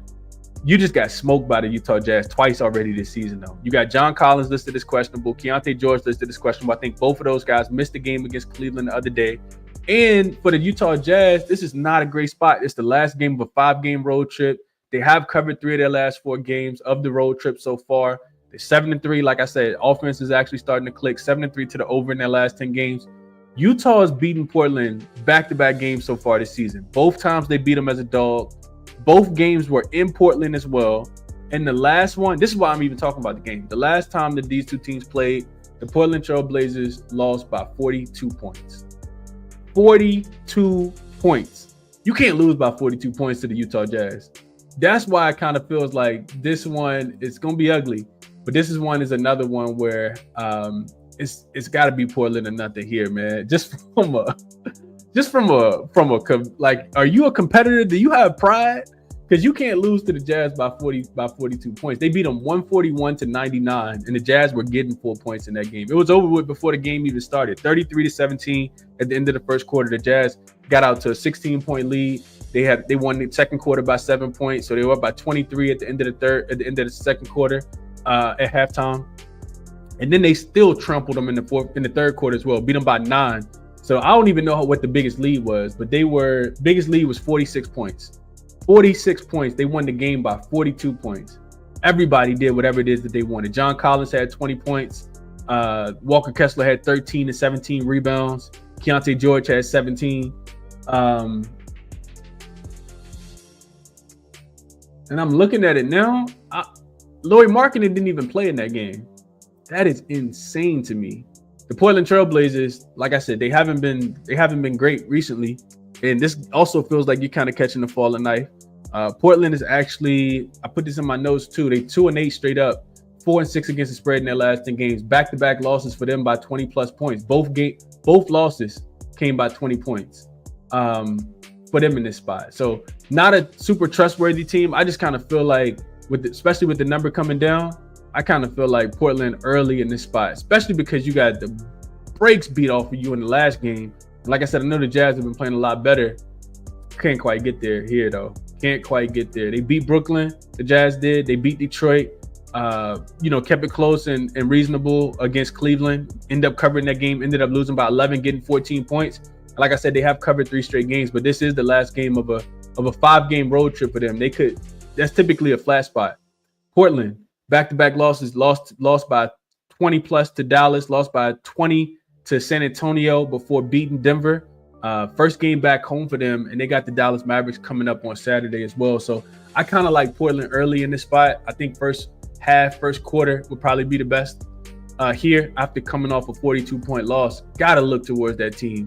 You can get Portland right now first half minus a half a point at minus 108 on DraftKings. I think if I get involved, it'll be that way with the Portland Trail Blazers. Understanding that they are a terrible team. I get it.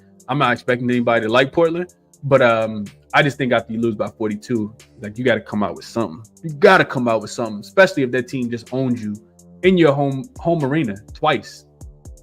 Let's see. What are you guys saying here? If anything at all. Portland revenge spot from 12-6. LJ said it. Okay. Lauri points for Big Smoothie. Brian says Portland first quarter. Are they still getting it done? I don't think so. I don't have first quarter numbers in front of me, but I want to say off back-to-back losses, double revenge spot in this game. Not just back-to-back losses against Utah, because they got those too, and both of them have come in Portland, but also back-to-back losses to the Dallas Mavericks, and like I said, to the San Antonio Spurs, both by 20 points. It just kind of feels like Portland gonna get up for probably about 1 game per week, or maybe 1 game every 2 weeks. This feels like the game they should get up for. Merrill says Keontae George up and over his 14.5 points, even though he's on the injury report. He don't care. AD said that he's gonna be back. Big Smoothie. He said he's gonna play. We play the Kings on not tomorrow. Tomorrow, what is today? I'm confused with all the days. Today's Thursday, right? Yeah, we play Sacramento on Saturday in LA, and he said he's gonna play in that game. But he did get hurt yesterday, twist his little ankle. Jazz team total over for G421. Simon's up and over his points and assists. I wonder what Billups had to say after that. After this one, yeah, I'm interested to know what he said in that game. I know he benched Aiden in that game, said he didn't like his effort. So maybe Aiden plays well, but honestly, I'm not sure. I just know if I had to bet the game, it'd be Portland. I haven't even played Portland. It's super stinky. Nobody's going to do it, Mark. This line is getting bet down. Maybe we can even get Portland as a dog because this did open at 3 and it's down to 1 now? Maybe you can even get them as a dog. It's down to 1.5, but Portland is still the favorite here. I don't even know if Portland is better than Utah, because if you lose by 42 points without Lauri Markkanen, if Utah, still got that grit and grind, which they probably do because they haven't been to the crib at all. Like they are literally on the last game of a 5-game road trip, so they didn't get to spend Christmas with their family. Most of the time, those are the teams on the road that are locked in a little bit more. They played the Clippers, they played Detroit, they played Brooklyn, they played Cleveland. First game back on the West Coast as well. After 3 straight games on the East Coast. That's another spot where you kind of like Portland a little bit more as well. We'll see how it goes, though. We will see how it goes. All right, so let's get into a short list here. This is what I had written down before we started the show. Things that I was kind of looking towards playing for today. OKC minus the 5 is on my short list. I'm not sure if I'm going to get there. I talked about why I like Ben Mathurin points under 15.5 at the top of the show. OKC is the number 1 defense in the league, especially against the shooting guard position because Lou Dort typically guards that player. Charlotte minus the 3.5 if I had to play it, man. I do think that they are the right side in that game against the Washington Wizards today. I said that they were on a no bet list, and it's actually not even 3.5 anymore. It's actually up to 4. Was at 2.5 as well. Probably not gonna bet it, but Charlotte does feel like the right side today, especially if Brandon Miller comes back. We'll see how that goes, though. I do see OKC actually up to 5 now. This was at 4.5 last night, up to 5.5 now. So money is coming in OKC. I agree with that movement. Not laying 6.5 with Atlanta. No way possible, even with the injuries to the Chicago Bulls. So it'll be plus the points there. Toronto, Memphis, game I'll stay off of. If anything, Memphis first quarter team total over. We did talk about that one. I did handicap it. Memphis first quarter. I got to get back to playing Memphis first quarter, man. Memphis first quarter team total over 30.5, I think was the number. Houston and New Orleans. I'll be on the sidelines in that game as well. But the Jabari Smith Jr. made a lot of sense. I liked his points over 13.5. His up and over his 3-point prop at 1.5 is also, I think, really good money as well, especially with no Dillon Brooks being there for today. Next, we had Brooklyn and Milwaukee. I won't be playing that game. Best of luck if you guys are. Utah, Sacramento, Detroit. Only official play. Crazy to think. Only official play so far has been Sacramento. Only thing that I played so far is Sacramento. First half, minus the 3. Only thing that's green on this whole entire list is that.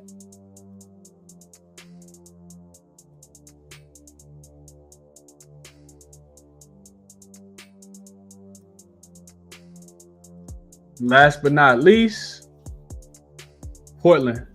Not even sure if they covered the full game, but Portland first half minus the 0.5 point. I do think it's the right side after losing by, like I said, losing by 42 points. They were down by 46 points at home in front of their home fans. Coming off back-to-back losses, double in-season revenge.